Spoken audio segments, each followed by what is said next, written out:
KaraokeBooks. Jane Eyre, an autobiography. Written by Charlotte Brontë. Audiobook. Chapter 11. A new chapter in a novel is something like a new scene in a play, and when I draw up the curtain this time, reader, you must fancy you see a room in the George Inn at Millcote, with such large-figured papering on the walls as inn rooms have, such a carpet, such furniture, such ornaments on the mantelpiece, such prints, including a portrait of George III, and another of the Prince of Wales, and a representation of the death of Wolfe. All this is visible to you by the light of an oil lamp hanging from the ceiling, and by that of an excellent fire, near which I sit in my cloak and bonnet. My muff and umbrella lie on the table, and I am warming away the numbness and chill contracted by 16 hours exposure to the rawness of an October day. I left Loughton at 4:00 a.m., and the Millcote town clock is now just striking 8. Reader, though I look comfortably accommodated, I am not very tranquil in my mind. I thought when the coach stopped here there would be someone to meet me. I looked anxiously round as I descended the wooden steps, the boots placed for my convenience, expecting to hear my name pronounced, and to see some description of carriage waiting to convey me to Thornfield. Nothing of the sort was visible, and when I asked a waiter if anyone had been to inquire after a Miss Eyre, I was answered in the negative. So I had no resource but to request to be shown into a private room. And here I am waiting, while all sorts of doubts and fears are troubling my thoughts. It is a very strange sensation to inexperienced youth to feel itself quite alone in the world, cut adrift from every connection, uncertain whether the port to which it is bound can be reached, and prevented by many impediments from returning to that it has quitted. The charm of adventure sweetens that sensation, the glow of pride warms it, but then the throb of fear disturbs it, and fear with me became predominant when half an hour elapsed and still I was alone. I bethought myself to ring the bell. "Is there a place in this neighborhood called Thornfield?" I asked of the waiter who answered the summons. "Thornfield? I don't know, ma'am, I'll inquire at the bar." He vanished, but reappeared instantly. "Is your name Eyre, miss?" "Yes." "Person here waiting for you." I jumped up, took my muff and umbrella, and hastened into the inn passage.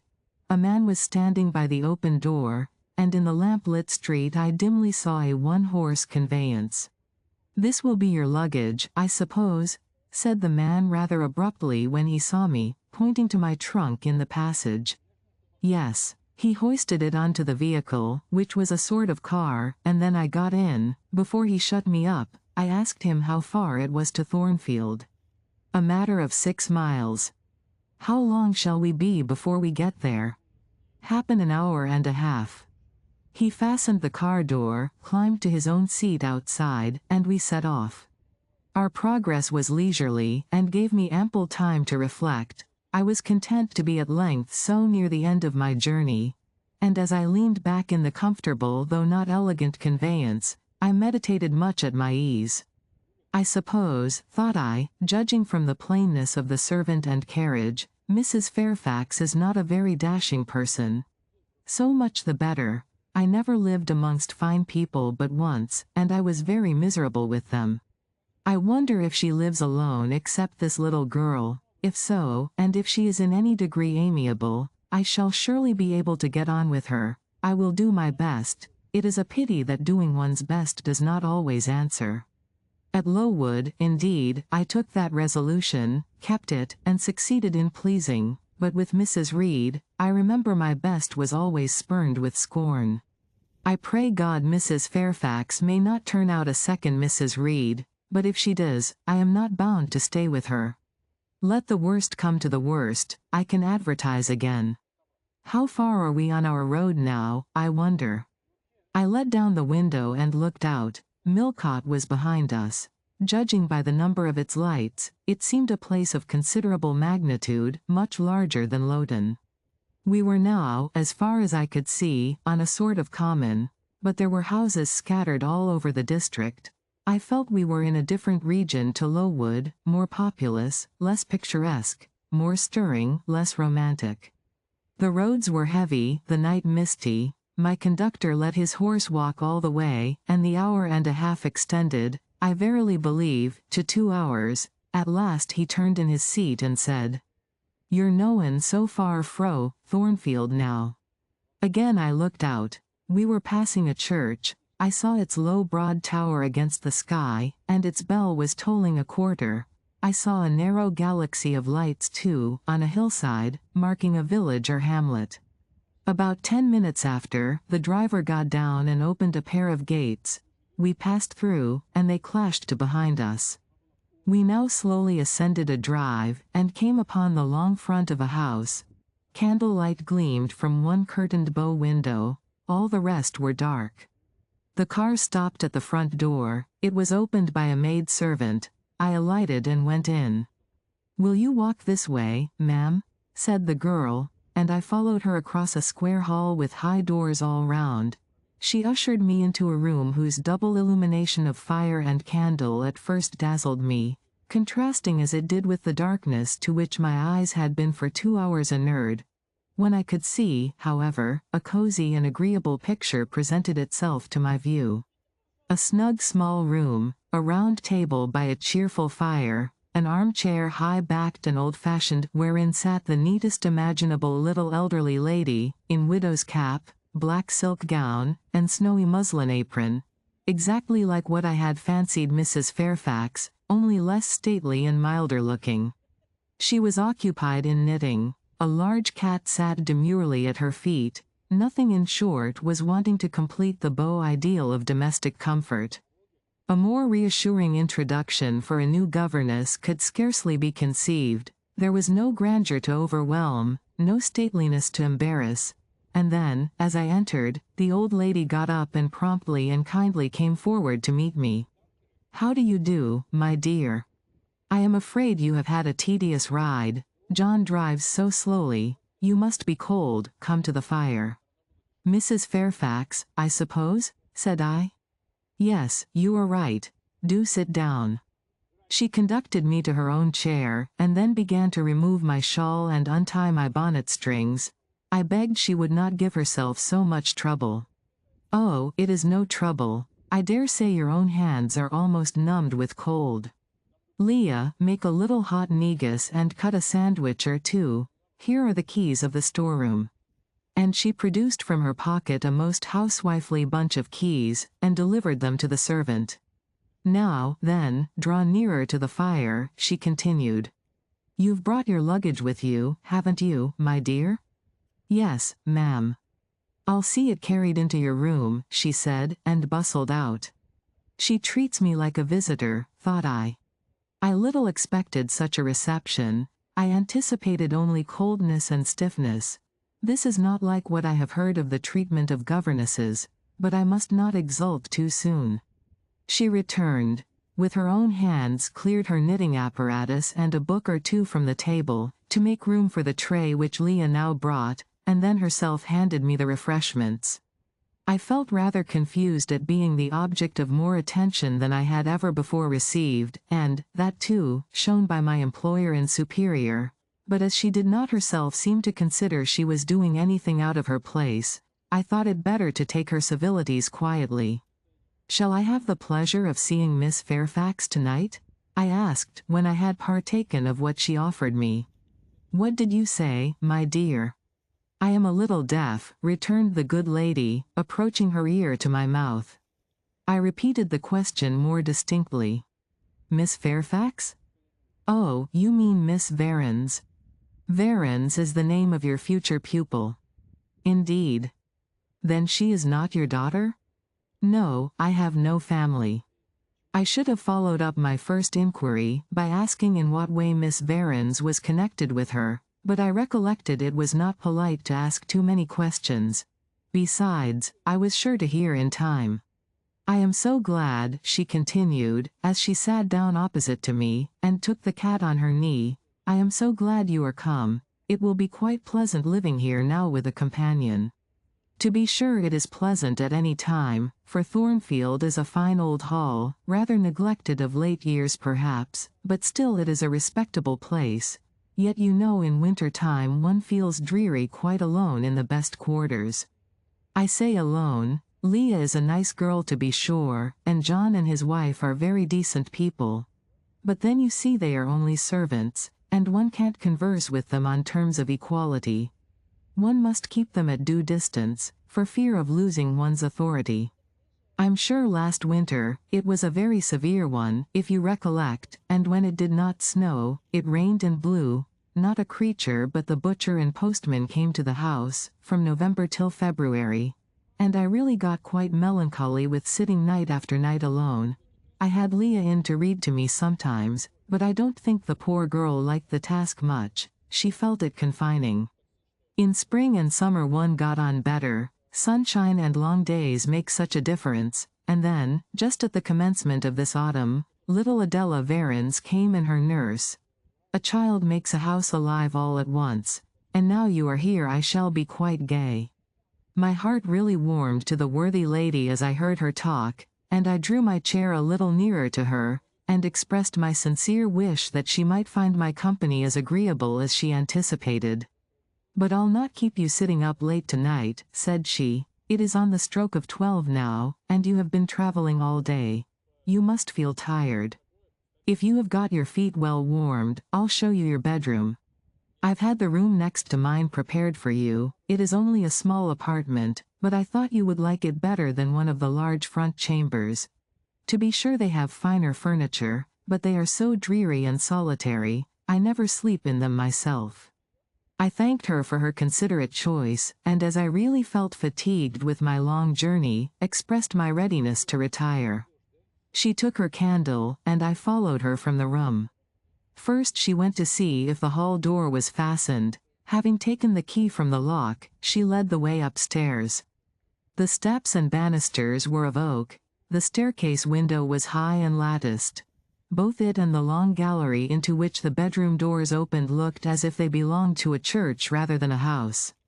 A very chill and vault-like air pervaded the stairs and gallery, suggesting cheerless ideas of space and solitude, and I was glad, when finally ushered into my chamber, to find it of small dimensions, and furnished in ordinary, modern style. When Mrs. Fairfax had bidden me a kind good night, and I had fastened my door, gazed leisurely round, and in some measure effaced the eerie impression made by that wide hall, that dark and spacious staircase, and that long, cold gallery, by the livelier aspect of my little room, I remembered that, after a day of bodily fatigue and mental anxiety, I was now at last in safe haven. The impulse of gratitude swelled my heart, and I knelt down at the bedside, and offered up thanks where thanks were due, not forgetting, ere I rose, to implore aid on my further path, and the power of meriting the kindness which seemed so frankly offered me before it was earned. My couch had no thorns in it that night, my solitary room no fears. At once weary and content, I slept soon and soundly. When I awoke it was broad day. The chamber looked such a bright little place to me as the sun shone in between the gay blue chintz window curtains, showing papered walls and a carpeted floor, so unlike the bare planks and stained plaster of Lowood, that my spirits rose at the view. Externals have a great effect on the young. I thought that a fairer era of life was beginning for me, one that was to have its flowers and pleasures, as well as its thorns and toils. My faculties, roused by the change of scene, the new field offered to hope, seemed all astir. I cannot precisely define what they expected, but it was something pleasant, not perhaps that day or that month, but at an indefinite future period. I rose. I dressed myself with care, obliged to be plain, for I had no article of attire that was not made with extreme simplicity. I was still by nature solicitous to be neat. It was not my habit to be disregardful of appearance or careless of the impression I made. On the contrary, I ever wished to look as well as I could, and to please as much as my want of beauty would permit. I sometimes regretted that I was not handsomer. I sometimes wished to have rosy cheeks, a straight nose, and small cherry mouth. I desired to be tall, stately, and finely developed in figure. I felt it a misfortune that I was so little, so pale, and had features so irregular and so marked. And why had I these aspirations and these regrets? It would be difficult to say. I could not then distinctly say it to myself, yet I had a reason, and a logical, natural reason too. However, when I had brushed my hair very smooth, and put on my black frock, which, Quaker-like as it was, at least had the merit of fitting to a nicety, and adjusted my clean white tucker, I thought I should do respectably enough to appear before Mrs. Fairfax, and that my new pupil would not at least recoil from me with antipathy. Having opened my chamber window, and seen that I left all things straight and neat on the toilet table, I ventured forth. Traversing the long and matted gallery, I descended the slippery steps of oak. Then I gained the hall. I halted there a minute. I looked at some pictures on the walls. One, I remember, represented a grim man in a cuirass, and one a lady with powdered hair and a pearl necklace, at a bronze lamp pendant from the ceiling, at a great clock whose case was of oak curiously carved, and ebon black with time and rubbing. Everything appeared very stately and imposing to me, but then I was so little accustomed to grandeur. The hall door, which was half of glass, stood open. I stepped over the threshold. It was a fine autumn morning. The early sun shone serenely on embrowned groves and still green fields. Advancing onto the lawn, I looked up and surveyed the front of the mansion. It was 3 stories high, of proportions not vast, though considerable. A gentleman's manor house, not a nobleman's seat. Battlements round the top gave it a picturesque look. Its grey front stood out well from the background of a rookery, whose cawing tenants were now on the wing. They flew over the lawn and grounds to alight in a great meadow, from which these were separated by a sunk fence, and where an array of mighty old thorn trees, strong, knotty, and broad as oaks, at once explained the etymology of the mansion's designation. Farther off were hills, not so lofty as those round Lowood, nor so craggy, nor so like barriers of separation from the living world, but yet quiet and lonely hills enough, and seeming to embrace Thornfield with a seclusion I had not expected to find existent so near the stirring locality of Millcote.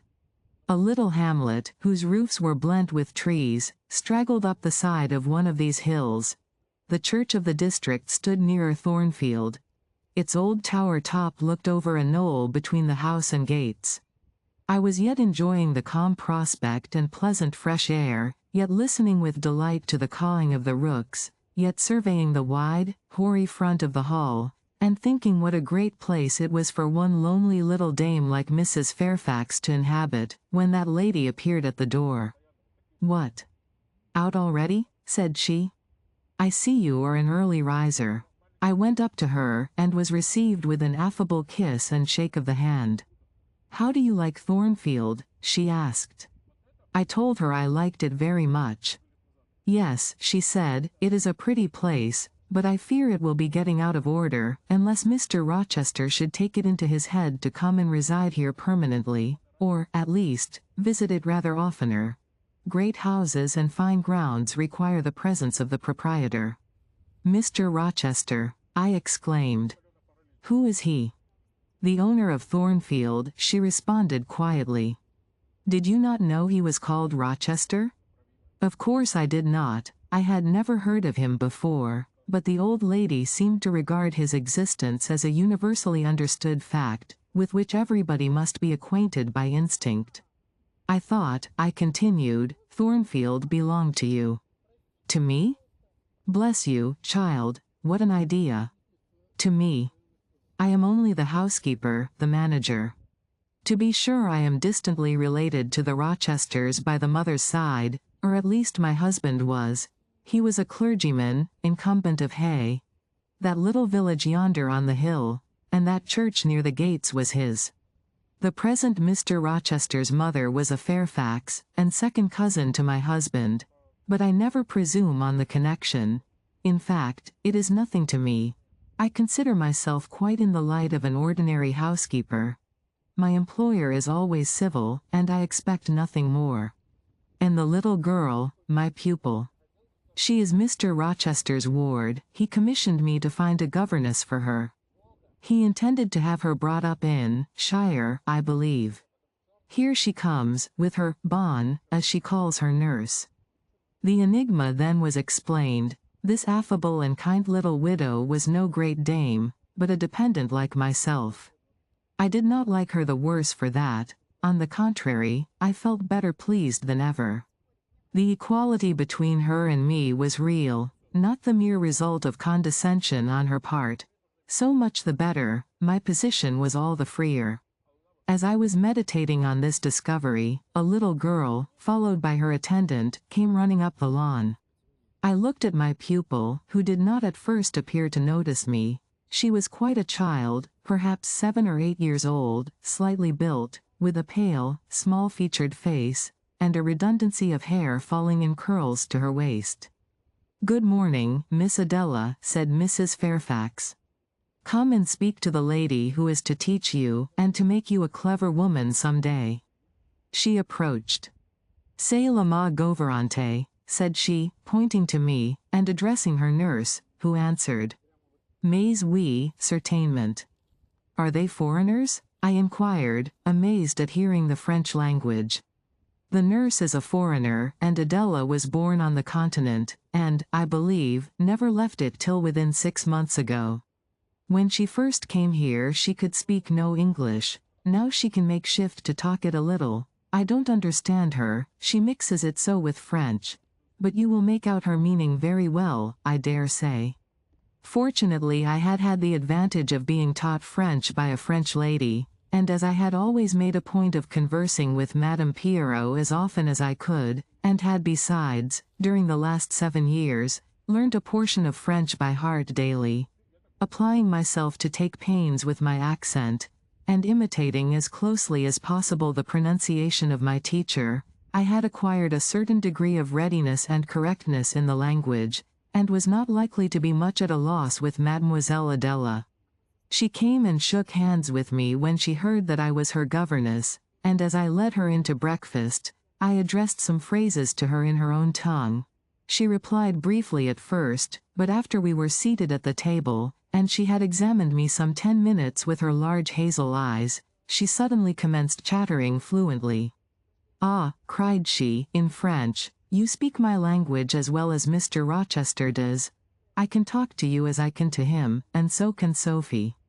She will be glad. Nobody here understands her. Madame Fairfax is all English. Sophie is my nurse. She came with me over the sea in a great ship with a chimney that smoked. How it did smoke, and I was sick, and so was Sophie, and so was Mr. Rochester. Mr. Rochester lay down on a sofa in a pretty room called the salon, and Sophie and I had little beds in another place. I nearly fell out of mine, it was like a shelf. And mademoiselle, what is your name?" "Eyre, Jane Eyre." "Eyre? Bah! I cannot say it. Well, our ship stopped in the morning, before it was quite daylight, at a great city, a huge city, with very dark houses and all smoky. Not at all like the pretty clean town I came from. And Mr. Rochester carried me in his arms over a plank to the land, and Sophie came after, and we all got into a coach, which took us to a beautiful large house, larger than this and finer, called an hotel. We stayed there nearly a week. I and Sophie used to walk every day in a great green place full of trees, called the park. And there were many children there besides me, and a pond with beautiful birds in it, that I fed with crumbs." "Can you understand her when she runs on so fast?" asked Mrs. Fairfax. I understood her very well, for I had been accustomed to the fluent tongue of Madame Pierrot. "I wish," continued the good lady, "you would ask her a question or two about her parents. I wonder if she remembers them?" "Adele," I inquired, "with whom did you live when you were in that pretty clean town you spoke of?" "I lived long ago with Mamma, but she is gone to the Holy Virgin. Mamma used to teach me to dance and sing, and to say verses. A great many gentlemen and ladies came to see Mamma, and I used to dance before them, or to sit on their knees and sing to them. I liked it. Shall I let you hear me sing now?" She had finished her breakfast, so I permitted her to give a specimen of her accomplishments. Descending from her chair, she came and placed herself on my knee, then, folding her little hands demurely before her, shaking back her curls and lifting her eyes to the ceiling, she commenced singing a song from some opera. It was the strain of a forsaken lady who, after bewailing the perfidy of her lover, calls pride to her aid, desires her attendant to deck her in her brightest jewels and richest robes, and resolves to meet the false one that night at a ball, and prove to him, by the gaiety of her demeanor, how little his desertion has affected her. The subject seemed strangely chosen for an infant singer, but I suppose the point of the exhibition lay in hearing the notes of love and jealousy warbled with the lisp of childhood, and in very bad taste that point was. At least I thought so. Adele sang the canzonet tunefully enough, and with the naivete of her age. This achieved, she jumped from my knee and said, "Now, mademoiselle, I will repeat you some poetry." Assuming an attitude, she began, La Ligue des Rats, Fable de La Fontaine. She then declaimed the little piece with an attention to punctuation and emphasis, a flexibility of voice and an appropriateness of gesture, very unusual indeed at her age, and which proved she had been carefully trained. "Was it your mamma who taught you that piece?" I asked. "Yes, and she just used to say it in this way, Qu'avez-vous donc? Louis dit un de ces rats, parlez." She made me lift my hand, so, to remind me to raise my voice at the question. "Now shall I dance for you?" "No, that will do, but after your mamma went to the Holy Virgin, as you say, with whom did you live then?" "With Madame Frederick and her husband. She took care of me, but she is nothing related to me. I think she is poor, for she had not so fine a house as mamma." I was not long there. Mr. Rochester asked me if I would like to go and live with him in England, and I said yes, for I knew Mr. Rochester before I knew Madame Frederick, and he was always kind to me and gave me pretty dresses and toys. But you see he has not kept his word, for he has brought me to England, and now he is gone back again himself, and I never see him. After breakfast, Adele and I withdrew to the library, which room, it appears, Mr. Rochester had directed should be used as the schoolroom. Most of the books were locked up behind glass doors, but there was one bookcase left open containing everything that could be needed in the way of elementary works, and several volumes of light literature, poetry, biography, travels, a few romances, and c. I suppose he had considered that these were all the governess would require for her private perusal, and, indeed, they contented me amply for the present, compared with the scanty pickings I had now and then been able to glean at Lowood. They seemed to offer an abundant harvest of entertainment and information. In this room, too, there was a cabinet piano, quite new and of superior tone, also an easel for painting and a pair of globes. I found my pupil sufficiently docile, though disinclined to apply. She had not been used to regular occupation of any kind.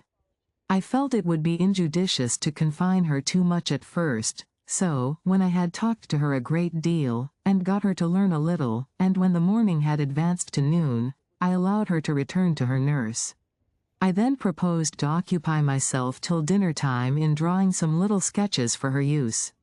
As I was going upstairs to fetch my portfolio and pencils, Mrs. Fairfax called to me. "Your morning school hours are over now, I suppose," said she. She was in a room the folding doors of which stood open. I went in when she addressed me.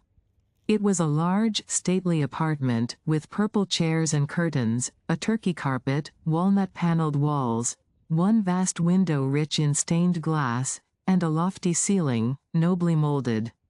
Mrs. Fairfax was dusting some vases of fine purple spar, which stood on a sideboard.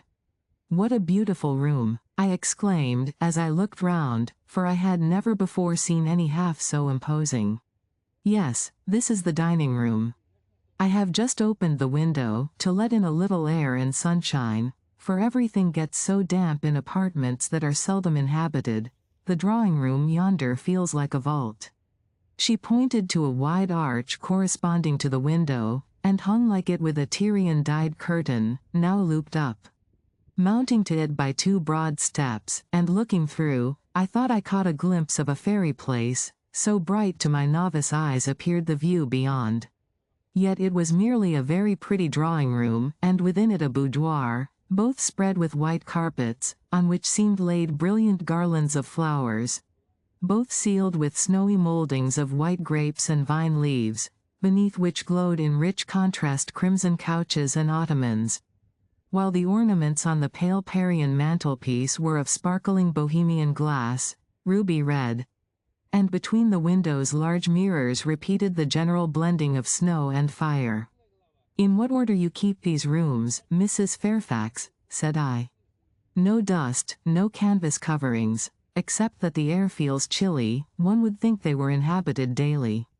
"Why, Miss Eyre, though Mr. Rochester's visits here are rare, they are always sudden and unexpected, and as I observed that it put him out to find everything swathed up, and to have a bustle of arrangement on his arrival, I thought it best to keep the rooms in readiness." "Is Mr. Rochester an exacting, fastidious sort of man?" "Not particularly so, but he has a gentleman's tastes and habits, and he expects to have things managed in conformity to them." "Do you like him? Is he generally liked?" "Oh, yes, the family have always been respected here. Almost all the land in this neighborhood, as far as you can see, has belonged to the Rochesters' time out of mind." "Well, but, leaving his land out of the question, do you like him? Is he liked for himself?" "I have no cause to do otherwise than like him, and I believe he is considered a just and liberal landlord by his tenants, but he has never lived much amongst them." "But has he no peculiarities? What, in short, is his character?"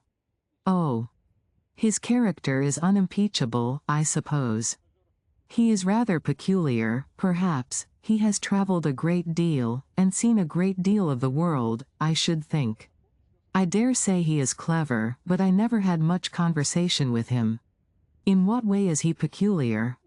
"I don't know, it is not easy to describe, nothing striking, but you feel it when he speaks to you. You cannot be always sure whether he is in jest or earnest, whether he is pleased or the contrary. You don't thoroughly understand him, in short. At least, I don't. But it is of no consequence, he is a very good master." This was all the account I got from Mrs. Fairfax of her employer and mine. There are people who seem to have no notion of sketching a character, or observing and describing salient points, either in persons or things. The good lady evidently belonged to this class. My queries puzzled, but did not draw her out. Mr. Rochester was Mr. Rochester in her eyes, a gentleman, a landed proprietor, nothing more. She inquired and searched no further, and evidently wondered at my wish to gain a more definite notion of his identity. When we left the dining room, she proposed to show me over the rest of the house, and I followed her upstairs and downstairs, admiring as I went, for all was well arranged and handsome. The large front chambers I thought especially grand, and some of the third-story rooms, though dark and low, were interesting from their air of antiquity. The furniture once appropriated to the lower apartments had from time to time been removed here, as fashions changed, and the imperfect light entering by their narrow casement showed bedsteads of 100 years old, chests in oak or walnut, looking, with their strange carvings of palm branches and cherubs' heads, like types of the Hebrew Ark. Rows of venerable chairs, high-backed and narrow, stools still more antiquated, on whose cushioned tops were yet apparent traces of half-effaced embroideries, wrought by fingers that for 2 generations had been coffin dust. All these relics gave to the third story of Thornfield Hall the aspect of a home of the past, a shrine of memory. I liked the hush, the gloom, the quaintness of these retreats in the day, but I by no means coveted a night's repose on one of those wide and heavy beds. Shut in, some of them, with doors of oak, shaded, others, with wrought old English hangings crusted with thick work, portraying effigies of strange flowers, and stranger birds, and strangest human beings, all which would have looked strange, indeed, by the pallid gleam of moonlight. "Do the servants sleep in these rooms?" I asked. "No, they occupy a range of smaller apartments to the back. No one ever sleeps here. One would almost say that, if there were a ghost at Thornfield Hall, this would be its haunt." "So I think. You have no ghost, then?" None that I ever heard of, returned Mrs. Fairfax, smiling. Nor any traditions of one? No legends or ghost stories? I believe not. And yet it is said the Rochesters have been rather a violent than a quiet race in their time. Perhaps, though, that is the reason they rest tranquilly in their graves now. Yes, after life's fitful fever they sleep well, I muttered. Where are you going now, Mrs. Fairfax? For she was moving away. On to the Leads. Will you come and see the view from thence? I followed still, up a very narrow staircase to the attics, and thence by a ladder and through a trap-door to the roof of the hall. I was now on a level with the crow colony, and could see into their nests. Leaning over the battlements and looking far down, I surveyed the grounds laid out like a map, the bright and velvet lawn closely girdling the grey base of the mansion, the field, wide as a park, dotted with its ancient timber, the wood, dun and Sarah, divided by a path visibly overgrown, greener with moss than the trees were with foliage, the church at the gates, the road, the tranquil hills, all reposing in the autumn day's sun, the horizon bounded by a propitious sky, azure, marbled with pearly white. No feature in the scene was extraordinary, but all was pleasing. When I turned from it and repassed the trap-door, I could scarcely see my way down the ladder.